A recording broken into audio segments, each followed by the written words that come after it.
880,000 na halaga po ng marijuana sinira po sa eradication operation po sa Ilocos Sur. Para sa police report na yan, kasama natin Idol Neil Muyano. 104.7 IFM Report.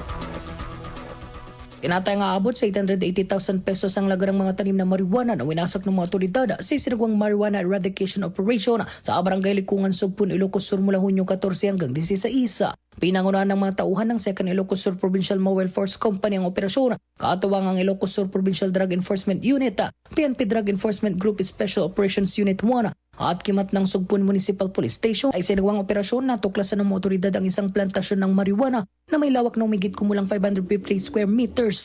Mula rito ay nabunot at nasirang tinatayang 4,400 ganap ng lumaking halamang marijuana. Ayon sa ulat, isinagwa ng mga operatibang wastong dokumentasyon, inventaryo at ebalwasyon bago tuluyang sirain sa pamamagitan ng pagsusunog ang mga nakumpiskang halaman alinsunod sa umiiral na mga patakaran. Bagamat walang naaresto, natukoy na nagtatanim ng marijuana sa lugar. Itinuturing ng pulisya na malaking hakbang ang operasyon sa pagpipigil sa pagkalat ng illegal na droga sa buong komunidad. Inigyang diin ng mga otoridad na patuloy ang kanilang kampanya laban sa illegal na droga sa pamamagitan ng mas pinaigting na operasyon at pakikipag-ugnayan sa iba't ibang law enforcement agencies upang mapanatili ang kaligtasan ng publiko at maprotektan ang mga komunidad laban sa masamang epekto ng mga ipinagbabawal na gamot.